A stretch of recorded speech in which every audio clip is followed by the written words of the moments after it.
Grâce à notre oscillographe, on a fait meilleure connaissance avec le courant alternatif. Il se représente par une sinusoïde que l'on peut dessiner grâce à une flèche. La longueur de cette flèche représente la valeur de l'intensité maximale ou de la tension maximale. Le courant alternatif se caractérise aussi par sa fréquence. Maintenant, si nos messieurs veulent bien nous apporter notre circuit électrique élémentaire, nous allons le brancher sur une source alternative et étudier ce qui se passe. Les valeurs instantanées de l'intensité et de la tension aux bornes de la résistance ont une allure sinusoïdale. À tout moment, la loi fondamentale reste valable. De plus, les flèches intensité maximale et tension maximale sont exactement parallèles. Courant et tension sont, comme on dit, en phase. La tension est maximum quand le courant est maximum. La tension est nulle quand le courant est nul.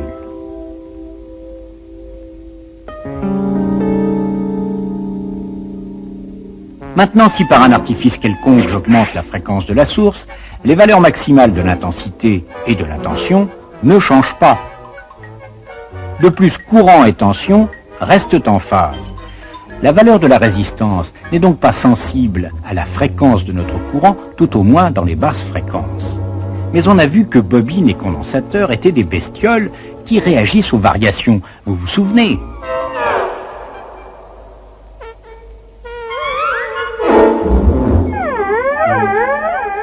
Or, le courant alternatif est une variation permanente.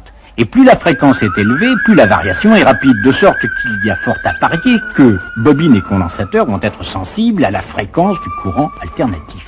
Mais de quelle façon ? Monsieur Ohm, s'il vous plaît, veuillez remplacer une résistance du circuit par une bobine. Envoyons le courant alternatif.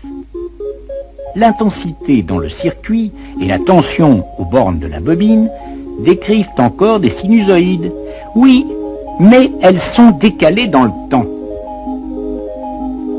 Autrement dit, nos deux flèches, intensité maximale et tension maximale, ne sont plus sur le même axe. Elles sont déphasées de 90 degrés. L'intensité maximale arrive un quart de période après la tension maximale.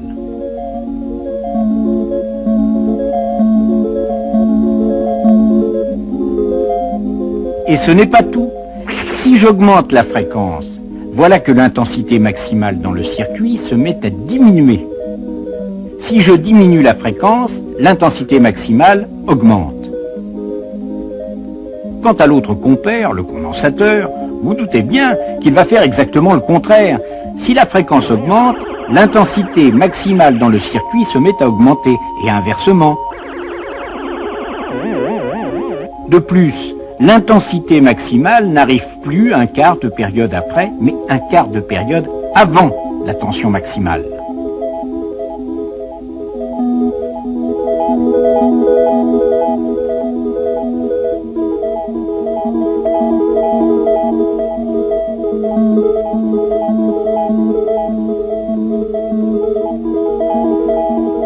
Ainsi, bobine et condensateur se comporteraient comme des résistances.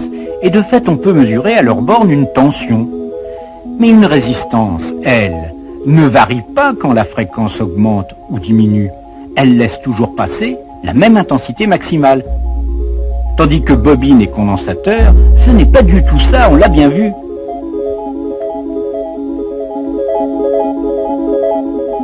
Force est donc de constater, mesdames et messieurs, qu'il s'agit d'autre chose que d'une résistance pure, puisqu'elle réagit à la fréquence. Ce quelque chose, appelons-le la réactance, et notons-la X. Alors, gravez bien ceci en lettres d'or sur vos tablettes de granit. La réactance d'une bobine, dite réactance inductive, augmente quand la fréquence augmente, et le courant est en retard d'un quart de période sur la tension à ses bornes. La réactance d'un condensateur, dite réactance capacitive, diminue quand la fréquence augmente et le courant est en avance d'un quart de période sur la tension à ses bornes.